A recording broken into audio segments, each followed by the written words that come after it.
पहले अगर मैं जम्मू कश्मीर लद्दाख के हवाले से बात करूं तो यहाँ से जो अगरुल्ला साहब, मियां अल्ताफ साहब नेशनल कॉन्फ्रेंस की टिकट पर कामयाब होकर अब लोकसभा में हमारी नुमाइंदगी करेंगे, उन्हें मुबारकबाद पेश करना चाहता हूँ। इसके साथ साथ और के लोगों ने बीजेपी के उम्मीदवार को वहां हरा के हाजी हनीफा जान साहब को जो कामयाब किया, वो भी अपने आप में एक बहुत बड़ी बात है। मैं करगिल के लोगों को और उन लोगों को जिन्होंने हाजी हनीफा जान साहब को वोट डाले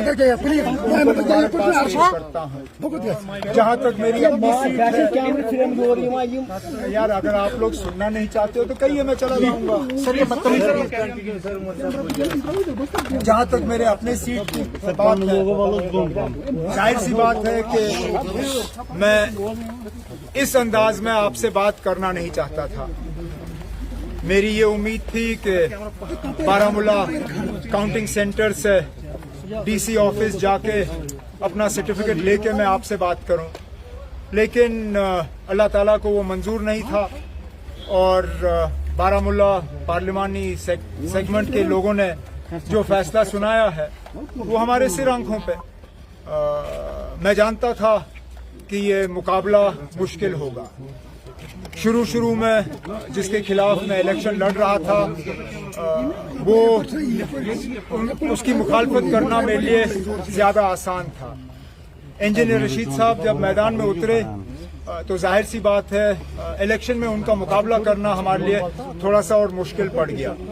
और जिस तरह का सेंटिमेंट बना, जिस तरह नौजवानों ने, हमारी माओं ने, बहनों ने इंजीनियर रशीद की रिहाई के लिए वोट डाले, नतीजा अब आपके सामने है। लेकिन चलिए, कभी कभार इलेक्शन में जो है हार जीत होती है। ये पहली मर्तबा मैं पार्लियामेंट का इलेक्शन हारा हूँ, अब आगे देखते हैं क्या होता है।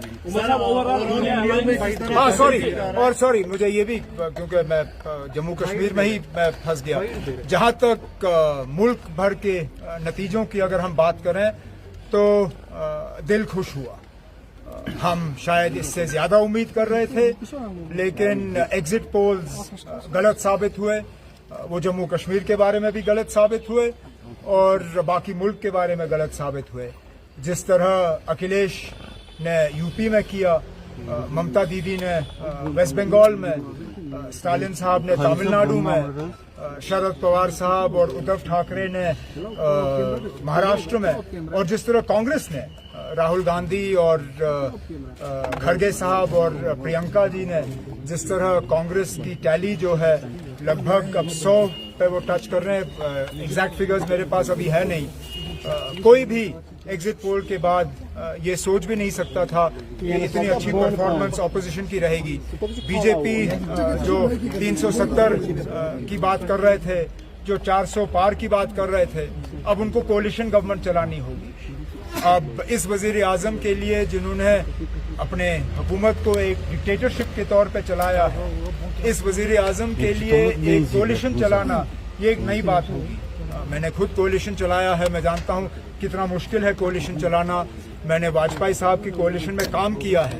अब ये हमारे जो आज के वजीर आजम हैं मोदी साहब, ये कहाँ तक अपने स्टाइल को एडजस्ट कर पाएंगे एक कोलिशन के लिए, ये अब आगे वाले दिनों में हमें पता चलेगा। सर, इंडिया ब्लॉक ने नीतीश कुमार को खबरें आ रही हैं कि डिप्टी पीएम का ऑफर किया है। मैं इसके बारे में कुछ नहीं जानता हूँ। अभी तो अपने इलेक्शन से मेरा दिमाग जो है वहाँ से हटा नहीं। अब अगर किया है तो किया है। फिलहाल तो मुझे लगता है हमें जोड़ तोड़ की हुकूमत नहीं करनी चाहिए, हमें जोड़ तोड़ की सियासत नहीं करनी चाहिए। प्री पोल अलायंसेस जो रहे हैं, मेरा अपना मानना है कि प्रेसिडेंट राष्ट्रपति साहिबा को प्री पोल अलायंस के तौर पे जो है अपना फैसला करना चाहिए, और जो लोगों का फैसला है वो हमें तस्लीम करना चाहिए। Thank you.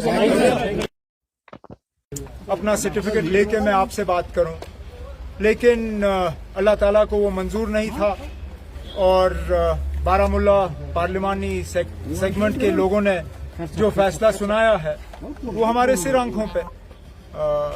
मैं जानता था कि ये मुकाबला मुश्किल होगा। शुरू में जिसके खिलाफ मैं इलेक्शन लड़ रहा था वो उसकी मुखालफत करना मेरे लिए ज्यादा आसान था। इंजीनियर रशीद साहब जब मैदान में उतरे तो जाहिर सी बात है इलेक्शन में उनका मुकाबला करना हमारे लिए थोड़ा सा और मुश्किल पड़ गया। और जिस तरह का सेंटिमेंट बना, जिस तरह नौजवानों ने, हमारी माओं ने, बहनों ने इंजीनियर रशीद की रिहाई के लिए वोट डाले, नतीजा अब आपके सामने है। लेकिन चलिए, कभी कभार इलेक्शन में जो है हार जीत होती है। ये पहली मर्तबा मैं पार्लियामेंट का इलेक्शन हारा हूँ, अब आगे देखते हैं क्या होता है। हाँ सॉरी, मुझे ये भी, क्योंकि मैं जम्मू कश्मीर में ही मैं फंस गया। जहाँ तक मुल्क भर के नतीजों की अगर हम बात करें तो दिल खुश हुआ।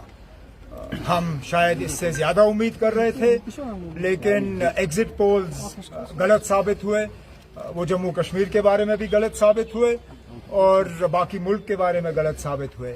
जिस तरह अखिलेश ने यूपी में किया, ममता दीदी ने वेस्ट बंगाल में, स्टालिन साहब ने तमिलनाडु में, शरद पवार साहब और उद्धव ठाकरे ने महाराष्ट्र में, और जिस तरह कांग्रेस ने राहुल गांधी और खड़गे साहब और प्रियंका जी ने, जिस तरह कांग्रेस की टैली जो है लगभग अब 100 पे वो टच कर रहे हैं। एग्जैक्ट फिगर्स मेरे पास अभी है नहीं। कोई भी एग्जिट पोल के बाद ये सोच भी नहीं सकता था कि इतनी अच्छी परफॉर्मेंस ऑपोजिशन की रहेगी। बीजेपी जो 370 की बात कर रहे थे, जो 400 पार की बात कर रहे थे, अब उनको कोलिशन गवर्नमेंट चलानी होगी।